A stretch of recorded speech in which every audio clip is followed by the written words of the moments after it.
Good evening, everyone. My name is David Covington, and I have the honor of serving as the Executive Director of the Alumni Association of the City College of New York. Thank you so much for joining us for this conversation on teaching migrant children. I want to thank Peter Goodman, President of the Education Affiliate, for putting together tonight's event, in partnership, of course, with the School of Education here at City College. The Education Alumni Affiliate Group is one of 15 affiliate groups of the Alumni Association of City College, which can trace its origin to the first graduating class of 1853.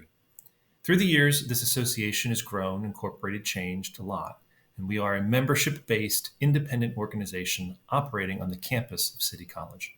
If you are an alumnus and not already a member, I invite you to stay connected to your alma mater and learn more about our association at CCNYalumni.org.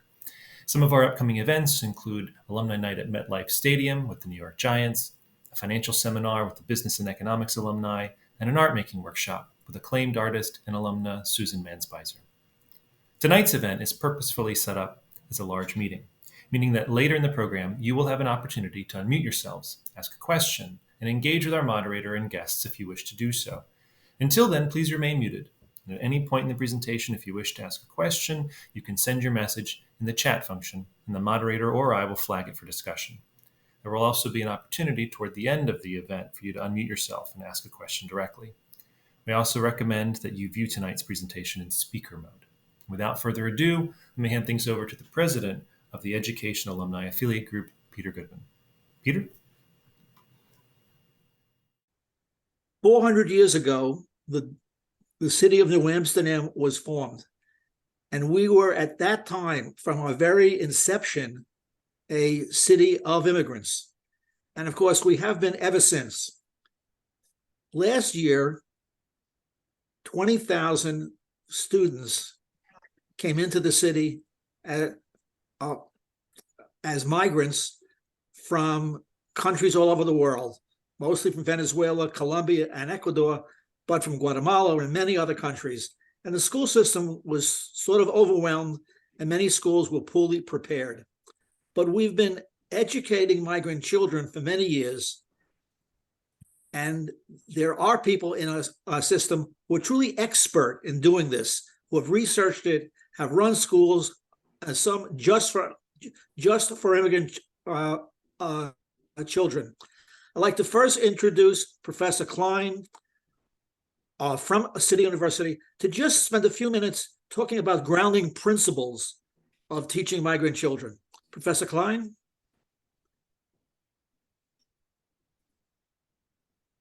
Of course, I started on mute. So here we are in the Zoom world, just back to reality. Hi, everyone. I'm Tatyana Kleyn. I'm a faculty member of the Bilingual Education and TESOL program in the City College School of Education. I'm so happy to see Dean Lamboy here, one of our chairpersons, Lara and some of my colleagues, Katherine Franklin, Randy, Gary, and Margaret. So I'm glad City College is a place where we're having these conversations. I wanted to start with some grounding principles from the CUNY Initiative on Immigration and Education, where I'm the principal investigator. We are funded by the New York State Education Department. Within CUNY-IIE, we learn, act, and advocate at the intersection of immigration and education. I'm going to talk more about our resources and the work that we've done. But I think when we talk about immigration, there's so much out there. There's so much noise, and there's so much it's so contentious that sometimes the rhetoric does not reflect the reality. So what I wanted to do was start with the grounding principles that we've established through the CUNY Initiative on Immigration and Education as a framework, as a place from which to start the conversations that myself, Lara, and Katie will be sharing with all of you. So these are our grounding principles. I'm just going to read them aloud. First of all, I wish we could read them in many voices, but that takes a little bit of time. So just take a minute to listen to them. Black immigrant lives matter. The immigrant experience is complicated. No one is illegal on stolen land. Migration can be traumatic. We are not all immigrants. Xenophobia is systemic. The immigrant experience exists beyond the Latinx narrative. Teaching through translanguaging is central. immigrants and students labeled as English language learners are not interchangeable, and shifting from ally to accomplice. Any of these principles could take a whole semester to really uncover. I have a slide here that just says a little bit more about each one. I'm going to pause for a minute so you can read it and think about your own context and think about which principles are present in the work that you do and in the places that you are, and which are absent. Just give you 1 minute to review these.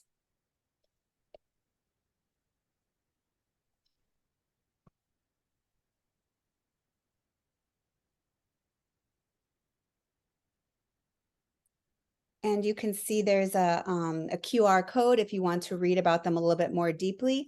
And I'm going to stop sharing and pass it back to Peter so we can continue our conversation with these grounding principles in mind. Thank you. Okay. Thank you. Within the New York City school system, there are schools called international high schools. The first one started, I believe, in 1989. And over the years, it has grown to more than 15 schools in New York City, many schools around the country, all run by the Internationals Network. They are high schools for students who have been in the country, I believe, for 4 years or less. And they're highly successful. Children in these schools graduate, and they graduate in many instances at rates higher than in regular schools. And Lara Evangelista, who was a principal in one of the international high schools, is now the executive director, will talk with us about the principles of these highly successful schools. Lara? Hi, everybody. Great to be here. Thank you, Peter, for that nice introduction. Yeah, just a little bit of background on me. I'm currently the executive director of the Internationals Network. Before that, I spent 28 years in the New York City Department of Education system, working with adolescent immigrant youth who are learning English, are multilingual learners, and it was all within several international schools. I started as a student teacher almost 30 years ago, and then I was a teacher for about 10 years at Brooklyn International High School in Brooklyn, and then was a founding teacher leader of Flushing International High School, then became the assistant principal, and then the principal there. And then I moved into district leadership. I was a deputy superintendent of one of the affinity districts that housed all of the international high schools within our district. So this is a work that I've done my entire career, that I am passionate about, and really just excited to be here to share a little bit about our work, and really what the context is right now and what our schools are learning. So to share a little bit about that. So, again, Internationals Network we're a nonprofit. We work with partners and districts to design and develop and support equitable, high quality secondary schools and academies for recently arrived immigrants and refugee students who are learning English. So we do have a few middle schools around the country, but most of our schools, as Peter said, are high schools. Our model is based on 40 years of school-based experience and 20 years of our nonprofit work, and really grew out of our schools. So developed by expert practitioners in multilingual learner education and supported by research. We have 5 core principles that really guides our work, which is heterogeneity and collaboration, experiential learning, language and content integration, localized autonomy, and one learning model for all. And so those principles are really things that really drive our work, not just in our schools, but also as an organization. So as Peter said, we actually have 16 schools in New York City and 1 in Buffalo, so 17 in New York State. And we serve 6,000 students in New York State. And really, our expertise is around how do you recreate welcoming and inclusive learning environments that address both newcomer students' academic needs, but also their social emotional needs. So as an organization, we support a national network of over 1,000 educators in our 31 public secondary schools and academies across the country. And across the country, we serve about 10,000 students from 131 countries speaking close to 100 languages. So we have diverse language models where we have students that speak many different languages, and then we have single language models. So we have 2 schools that are exclusively designed for Spanish-speaking students. And then we have models that are driven with CTE programs, and we have early college schools as well. So we really have variations on our model. And as Peter said, we have strong outcomes. Our network of schools are small. They're public schools. They're all public schools whose students' persistence, graduation, and college going rates are significantly above English language learner rates in their regions, and often, yes, very competitive with the native speakers or higher. So as Peter said, we enroll adolescents who've been in the country for less than 4 years and score at the entering to emerging and transitioning levels of the NYSESLAT exam, although I would say the vast majority of our students have been here for less than a year, and it's usually their first school in the country when they come to us. And most of them are at the emerging to entering levels. So as Peter said, we've always done this work. We've always served asylees, refugees, and other immigrant newcomers. When I was a teacher in the 90s, we were serving this same very similar population. And so we understand the work and the challenges that come with SLIFE students, or when students are undocumented or unaccompanied, including those who've been held in detention and have been separated by families or are being held in federal foster care. So the work is not new, but certainly what we're seeing is much bigger numbers right now. And so I wanted to share a little bit about what it's looking like in schools right now, in our schools. So as I mentioned, there's a large increase in enrollment. This has changed. This has shifted, particularly because during the Trump administration and COVID, we saw actually a decrease in enrollment numbers. And now we've seen a jump where our schools are actually back to the size that they were in the in 2013, 14, where we saw significant numbers about 10 years ago of unaccompanied minors arriving from the Northern Triangle.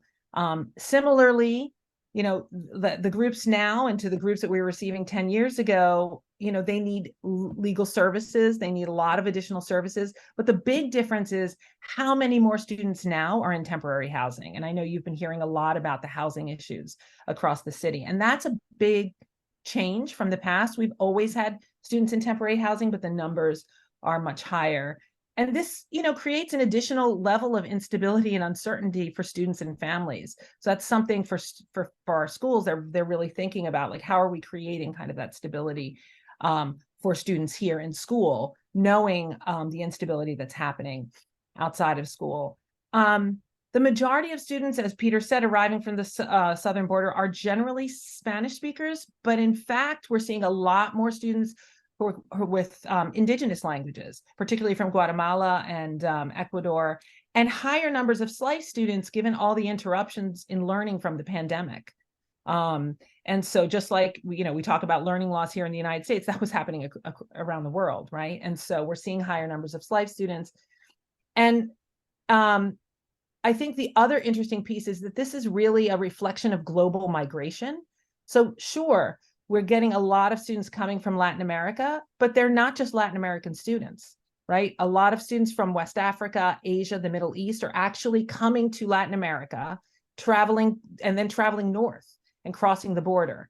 So it isn't just Spanish-speaking students or speakers of indigenous languages from those countries.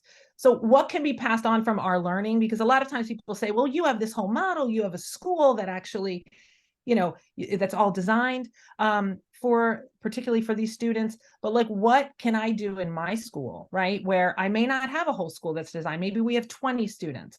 And so the thing that I always say is, like, just like for any students, the first and foremost, what these students need is a welcoming space, right?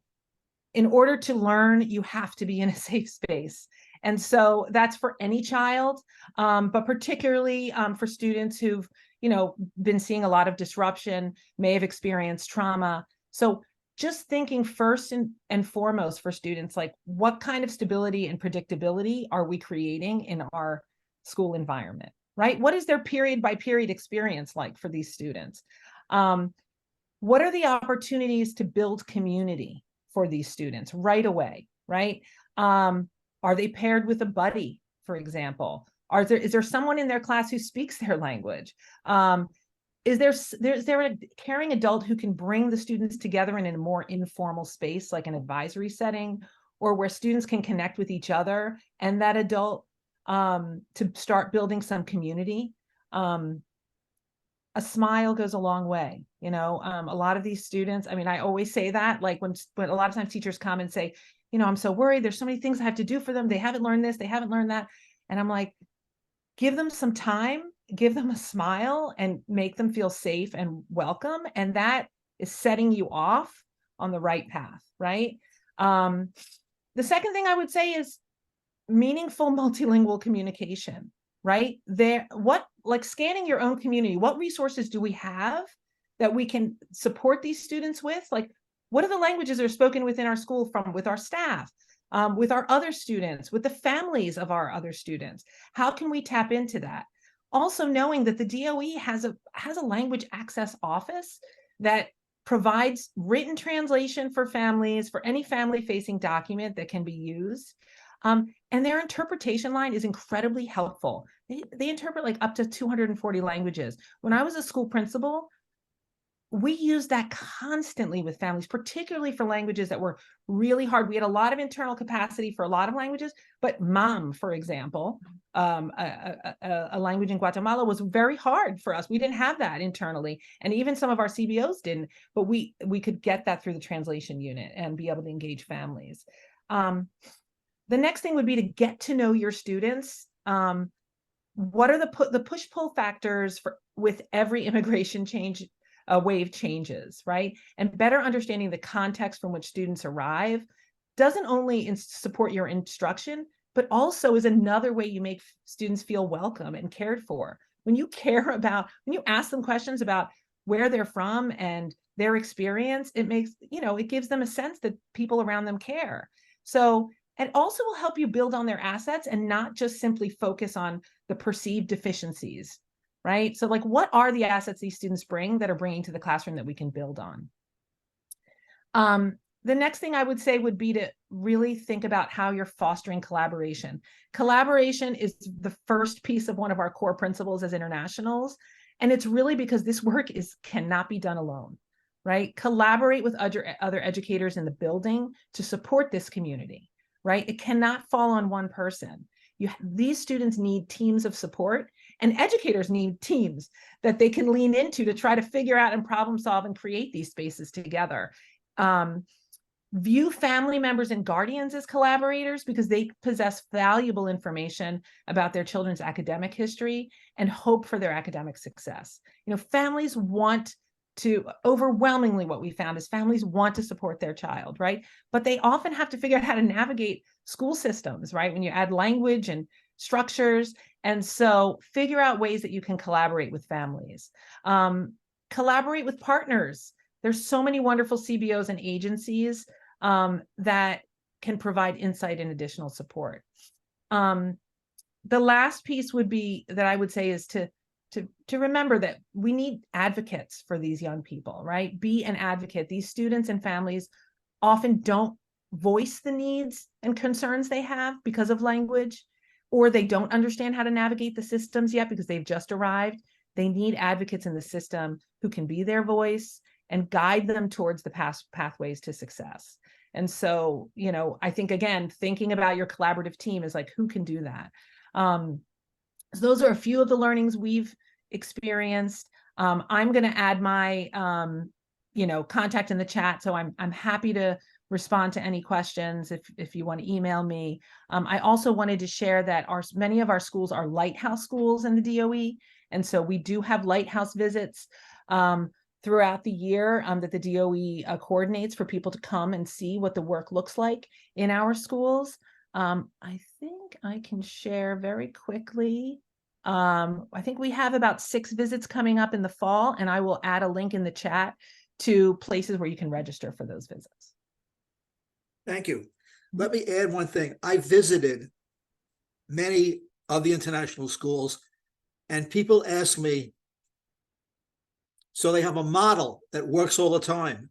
And I said, no, They change the model constantly. And people said, why? And they said, because the students change. So these are schools that are really student-driven in that the design matches the needs of the students, and in different schools, the needs change. The level of collaboration in the schools is amazing, that you pick a staff and school leadership that really is one, and the constant input from everybody. And I think that's unusual in schools where we constantly seek some sort of magic bullet. And in the international schools, the magic bullet is the staffs. They are the people who are not only dedicated, but highly flexible and seek out what works for the students in their school that year. They are, to me, the model of what all schools should be like. Thanks. I hope we get good questions. Katie Kurjakovic works with the Teacher Center. Now, there are over 200 teacher centers around the city. And of course, teachers, one of the first places they go is to the Teacher Center to speak to another teacher about what they can do to be more effective in the classroom. So Katie actually deals with Teacher Center specialists on a regular basis. So she hears what the needs of teachers are. And I'd like her to share with us what her opinions and experiences have been. Thanks, Peter, and thanks for organizing this, and for all of you for joining this evening. We know this is a time when we need all hands on deck, and solutions and suggestions are going to come from the education field, of which you are all a part. So I'm Katie Kurjakovic, as Peter mentioned. I work for the United Federation of Teachers as their English language learner specialist and assistant to the Vice President for Education. And I'd just like to say, following Lara's words, I had the privilege of doing my student teaching at an international high school. And it is indeed an exquisite model of how to provide community and academic support for newcomers to New York City. But not every school is designed in that way. But I wanted to also thank Lara for the list of the things that every teacher can do to make students feel welcomed, and how communities can start to work together, even if this is new for them, somewhat new for them. So I just want to go back and say that I was an ENL teacher for 25 years in a wonderful school in Queens, in Woodside, which is a very diverse immigrant community. And so it is nothing new that we would welcome new students every day. I have such clear memories of being in the middle of teaching and suddenly looking up, and there at the door would be a new family and a child, very nervous and excited. And we would, of course, welcome them. And I'm also want to say that I'm very, very proud of the leadership at the United Federation of Teachers, in the fact that Michael Mulgrew has been unwavering in his message that teachers and educators in schools are welcoming these students, and we are going to provide what they need. And that's an important message for the city to hear, and for our students and for our families to hear. But as everyone has alluded to, this is a little bit different. And it's a little bit different for a number of reasons that you're familiar with. One is the numbers of students. And if there's anyone out there who's working in a school, it would be interesting just to show maybe one of the reaction buttons. If you have gotten new asylum seekers in your school this year or last year, and we know they're all over the city, not just in one or two districts. So it's the number of students, it's the degree of trauma that these students have experienced. We know in classrooms, we hear from teachers who have students who throughout the day will just experience flashbacks of images that no child, no human should ever have to see. And so it's very difficult for them to be in a classroom situation, but everyone is pitching in and trying to give them all of the support and counseling that they need. We know that that for some schools, this is a very new demographic. Some schools have not gotten especially such an influx of newly arrived students and new English language learners. Or in some schools, if they are used to getting new arrivals, mostly they've been serviced by ENL teachers or bilingual educators, and now they're being spread out throughout more of the school. So that creates its own challenges. And of course, added to that is the fact that many of these students are in temporary housing. And so you may get to know a student for a few weeks, and that student may become a part of your classroom, and then they find more permanent housing and they're moved yet again, which is further trauma for the student, and it also causes a disruption for everyone in that class who has started to create community. So a lot of challenges there. I just want to give you a couple of snapshots of teachers who I've spoken to this year, just to give you an idea of what they're experiencing. I spoke to one high school teacher last week, a veteran ENL educator in a high school, and she has in one of her classes 41 entering level students, many different languages. And we know, yes, that's over class size, and they are working at the school to address it. It will become a smaller class following our contract. But in the meantime, she is doing her best to provide a welcoming environment. But she shared with me that it's difficult when the only desk and chair in the room is the one that's, you know, way in the back in the corner and is not especially in good condition. And so, you know, she's, you know, it's the classroom teachers who are always rising and to the need and making sure that students feel a warm embrace of the classroom. And then we have another extreme, a school that is not used to, that did not have a full-time ENL teacher, and suddenly got 4 brand new Arabic speaking students. And so that is its own challenge. Even though they are small in number, the school is not used to meeting the needs of this different language group. So every school is different, and that's part of the challenge. But I think if we start with Tatyana's grounding principles and Lara's suggested strategies, that's an excellent starting place. I do want to say that we're hearing amazing stories from school communities who are rising to the occasion, whether it's you know, they're doing clothing drive, book donations, and, you know, everything they can possibly do, including having workshops for parents. So it's really heroic, and you don't always hear that side to it, and it's important to celebrate what communities are doing. And again, if your community that you're involved with in your school is doing anything special, you know, please feel free to do share that in the chat, because we need to hear those stories as well. So what questions are we getting? This is what Peter had really wanted me to address. So most of the questions, I think educators know that they need to create a welcoming community. They're gathering their multilingual books. They're you know, reaching out to parents. They're trying to use translation apps to make things accessible and make things feel warm. So the questions that we're getting a lot of are really around instruction, especially from teachers who do not usually teach English as a new language and are not bilingual educators, but who may have their student, you know, in a math class for the first time, or in social studies or science. And so we're getting questions like, how can we have access to translated materials?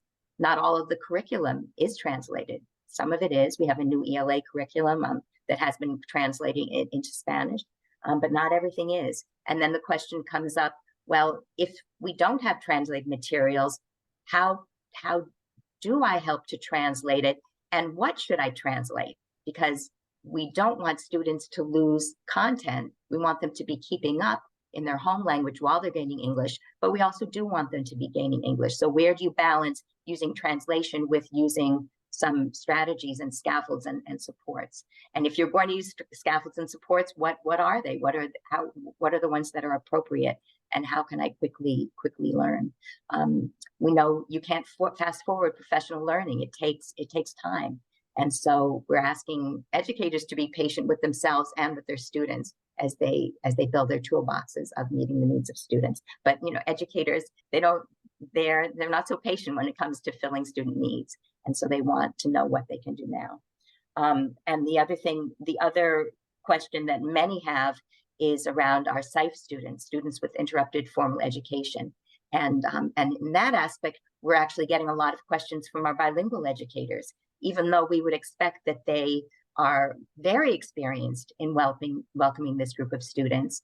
It's very different when you suddenly have students who have not been in your bilingual program since kindergarten and are joining suddenly, for example, in 4th grade or 5th grade, and yet have interrupted education and may not be completely literate in the home language, whether it's Spanish or Arabic or an indigenous language. So, so there are a lot of challenges, as you can imagine. So the overarching need that we are hearing, as you may have been able to kind of guess from all the questions that I've shared, is schools just need more hands. They need more hands so that teachers can work with small groups of students and give them what they need, whether it's beginning literacy or math skills, whether it's just time to talk to a child who just needs to make that connection. And it's important to have more people so that each child can have a human connection with an adult in the building. Ideally, if they speak the home language, but there are ways to communicate, especially through technology, where we can communicate with students.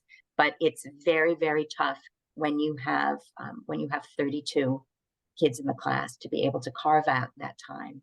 And so, so what we are, what we're trying to do is to come up with outside the box ways of getting more staff in our school. And I know, there are some plans between the U of T and the DOE have been in conversation to try to get some more licensed educators into the classrooms, and there should be more details on that shortly.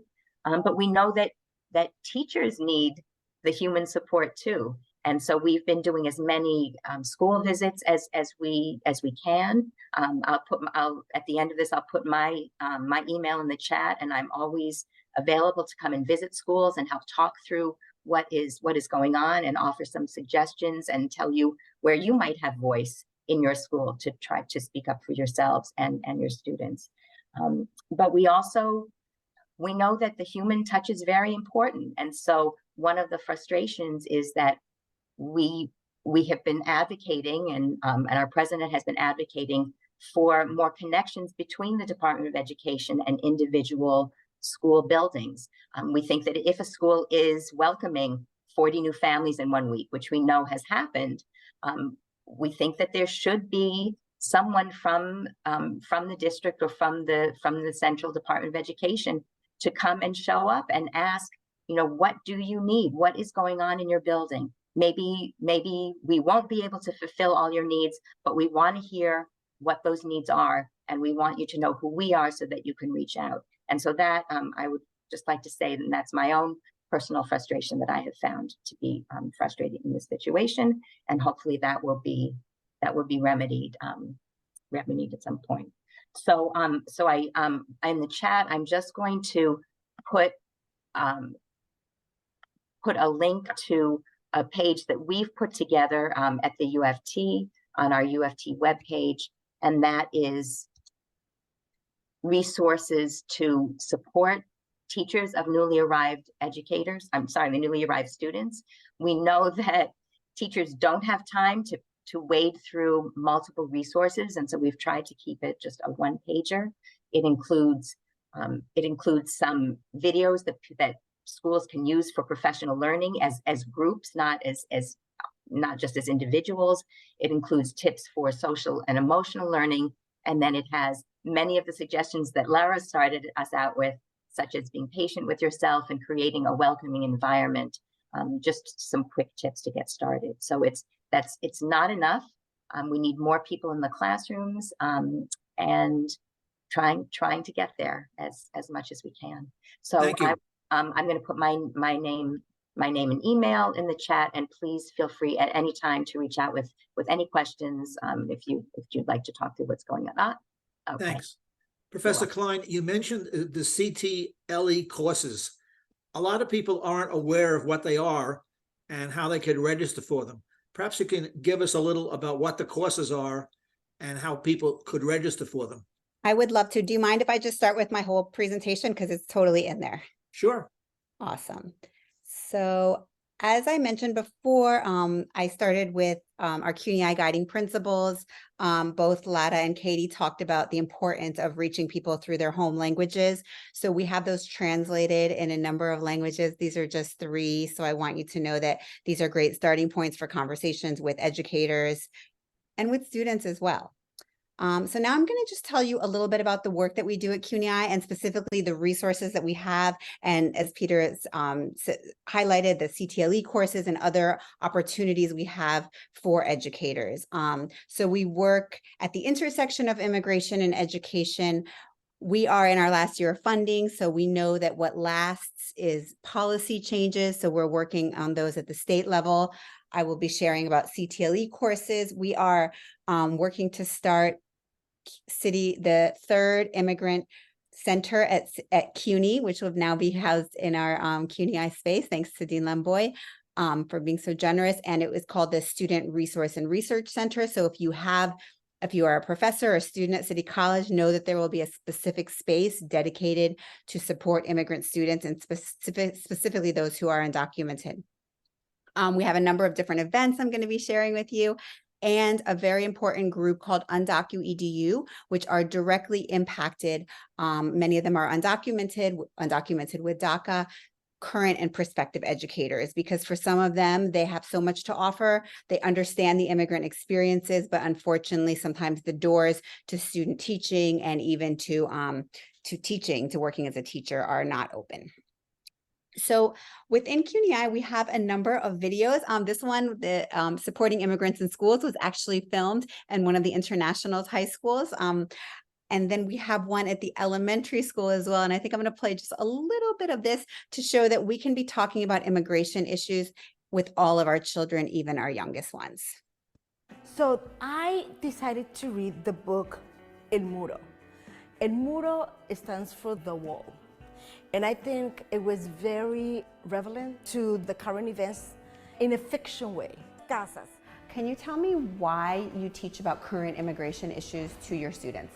It's part of the life. It's not something that we want to hide or that we don't feel comfortable talking about. They have trust in their teachers, in the classroom, and they feel open to speak about those conversations. Especially in first grade, our topic is family and community. They see the newspapers, they see the TV, they hear the parents talking about those events. Estamos levantando un muro para que las familias no pasen, ¿verdad?, a los Estados Unidos. ¿Qué podemos hablar sobre eso? Maybe el presidente no quiere ver como personas cruzando porque él piensa que ellos son mucho más diferentes que nosotros y él no quiere ver a esas personas solo si cruzan en avión, pero en realidad no es nada, solo son humanos como él es. Como somos todos nosotros. Solo es que ellos saben inglés y los que cruzan el muro son españoles. Hablan español. Something that I like to do is use or choose authentic literature. So I decided. That's one example of the Rebecca Madrigal at Dos Puentes Elementary School talking with students. And what you're seeing she's doing is asking questions and giving students the space to grapple with what they're hearing, what they're seeing, and sometimes not understanding, right? So that's really important. What we created these videos, we know that a 10-minute video is not enough. So we've also created professional development modules that are on our website that educators can do at their schools, and that we hope that people will look at. They're really rich. There's a lot there. We know time is an issue in all schools, but it can be like an a la carte where you can pick an activity, and we've developed the resources there for you. So these are all available for free on our website. And as I mentioned in the chat, we do offer through these modules CTLE courses for New York State educators. This is Ashley Busson's classroom on immigration in elementary schools, but we have 4 modules. They're mostly online, and then we then have one session where we invite folks into our space. And these are the modules here, right? The deadline to sign up is October 2nd. Educators earn 15 CTLE credits that apply towards the English language learner designation. And 2 are hybrid, meaning 1 is in person. So you need to live around New York City, Westchester, Long Island, probably not the best for Buffalo folks. And then we have a secondary one that's fully virtual. So please share this with educators. We know that in schools of education, we are not mandated to teach about immigration. We teach about language, we teach about culture, but we don't specifically address immigration. So this is an opportunity for educators to have those conversations and feel a little bit more grounded in their work with immigrant students. We've also worked with partner schools across New York State in different projects. These are 3 elementary schools. One, I love that they had their students, their 3rd graders, create a guide for teachers about how to welcome immigrant students, like some of them. In Rochester, we have a school that focused on a family literacy program. And in the Bronx, a school collaborated with the Tenement Museum and did a My Story, Our Story exhibit. We are going to be sharing these videos in a series called Not Too Young, Immigration in Elementary Schools, because we should always be talking about this with all of our children, whether they're immigrants or not, right? Because we're all part of a community. So we'll be premiering this video series in December. I hope you can join us in person. We also have we worked with the New York State Youth Leadership Council to pilot an immigrant liaison at the schools. Most of you who are in New York City schools know that schools have like a parent or a family liaison, right? Who interacts with the families. But when it comes to immigration issues and policies, first of all, it's too much for somebody just in that role to handle. So sometimes there's like a de facto person that has had this experience themselves, or sometimes these things just fall through the cracks. So in this pilot program, there was a guide that was created for what an immigrant liaison would do and how it could look and be funded in the schools. And something we're really trying to push is for the New York City DOE to fund such a program in every school, because every school, every child doesn't end up, and every high school student doesn't end up in an internationals network public school where immigration is central. And when it's peripheral, these students sometimes fall through the cracks. So we're really advocating for funding for an immigrant liaison position. And I can't imagine a time that's more urgent than right now for schools. As I mentioned before, we have a group called UndocuEDU, where they create content and materials for people who are in their own situation, who are undocumented and trying to become educators. And sometimes the system will not allow them. Sometimes they have to become community educators, which is, more holistic, but as they cannot work in a K-12 school. I'm going to play you a little bit about a little short video clip from their experience. Becoming an immigrant educator was challenging for me because I had to learn to navigate systems that oftentimes I wasn't able to access due to my immigration status. This only pushed me forward because I knew I needed to teach others on how to navigate these systems. Wish this had been told to me before I started teaching, is that working with directly impacted students, being someone who's directly impacted, is very emotional draining. By some people, you're going to be seen as that point person who knows all the answers and who always should be able to help. And remember, just keep in mind that it's not all up to you. There are many organizations, there are many resources out there that you can tap into and that you can refer people to that can help find meet the needs of the students or the communities that you're working with. So we want to remember that not only do we have students in our K-12 systems, but immigrants who want to become educators as well, and who are very much needed with our teacher shortage, with our bilingual teacher shortage, and with just people Becoming an immigrant educator about the immigrant experience. I think something that this reality that we're now facing in is to have more direct conversations about immigration. I feel like it's being centered much more than it has in the past. I think the challenges around it, but I think we can take this opportunity to say, okay, now we really need to create structures and systems and policies that will serve immigrant communities in New York. Something we found at CUNY-IIE is there's so many questions and there's so much confusion. So what the state asked us to do is create a FAQ. So we've done this, and we've done it into 5 sections, right? This is I'm timing myself, so I'm wrapping it up. This is for elementary school teachers. We've done a lot of research. This is specifically for secondary teachers about questions that come up. We also have a link where you can submit additional questions for us to research, because we know that there's so many questions and the context is changing. CUNY-IIE is on all the socials. So if you want to follow us about events and things that are happening, we're trying to get the word out and get the resources out. And we have a mailing list that you can sign up for. I'll put the link. It's just if you scroll down to the bottom, you can sign up for the mailing list. So I'm going to stop there and thank you for this opportunity. Thank you very much. And I was at the City College School of Education graduation in May, and for the first time, they graduated students with bilingual education Arabic as a certification area. So the college itself is responding to the needs of the city as they should. And I would think that as the years go by, they will increase the number of bilingual licenses as the number of students enter the city have these languages. Lara, if a team of teachers want to visit an international school, is that possible, and how would they go about it? So I added a link in the chat. I mean, luckily this year we have lighthouse visits through the DOE program that's open to all of New York City. I can share it again, but actually I could share my screen. I think I can, hold on, let me see if I can pull it up right now. Just really quickly. So just up until December, they'll have new visits in the spring, but we have on October 26th, Bronx International, November 2nd, Claremont International, November 10th is International Union Square. Claremont is also in the Bronx.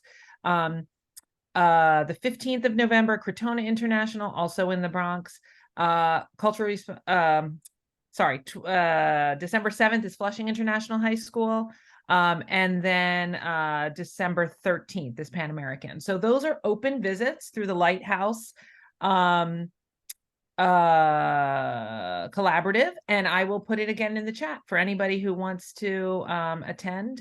That's a great place to kind of see a little bit about what the work looks like. And each of those visits have a slightly different focus area, but it's all, they're all 100% newcomers, and you can see the work. So the focus in some is around culturally responsive education or supporting multilingual learners, but even like the CTE programs and the competency-based education programs, I think, you can really see how this works at the school level and how teachers work together to do that. And I think often people say things like, I've heard people say, oh, well, newcomers can't do CTE because they don't know English, but like, yes, they can. It's just about how are we creating the conditions for them to be successful and thrive, right? And so I'll add that link. Professor Kleyn, if someone wants to become a bilingual teacher, is there some way of getting information from City College? You did again. We just had an information session last week, but I will put a link to our page with information. And I think we're also, we inform people about when our information sessions are on social media. Okay, thank you. Mm-hmm. And it's important for every school, as everyone said, to have connections with their community. And in the community, there are decision makers, and they're very important people. And trying to connect them with your school is very important. So, for example, invite an elected official to your school so you can show off what you're doing, because ultimately they're in charge of funding and legislation. So you shouldn't be afraid of elected officials. You should try to partner with them. I also tell people that oftentimes one of the stable institutions in the community is the faith-based people in the community. Churches or mosques, and inviting whoever is the preacher or the imam in the mosque to the school is very important, because making a connection with the faith-based organization is making a connection frequently with the other organization that parents are involved with. So again, reaching out beyond the school, instead of the school being surrounded by a wall, make the school as welcoming as possible. Are there any questions on the chat that were not answered?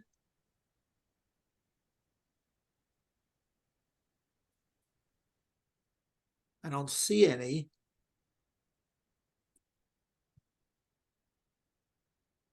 So let me thank everyone for their participation. I think you've all done a wonderful job. I think this is just the beginning of a collaboration. Again, if you have any questions, that brilliant question that comes up an hour after you sign off, you have everyone's ways of connecting. This is a challenging problem, but we've dealt with this through the years. As I said at the beginning, New York is a city built by immigrants, and the children currently in the school will probably go on to assist in making this a great city. So thank you very, very much. You've been a wonderful audience, and I hope that you continue working together. And again, if you have any questions, just send them along to myself or to any members or guests. Thank you very much.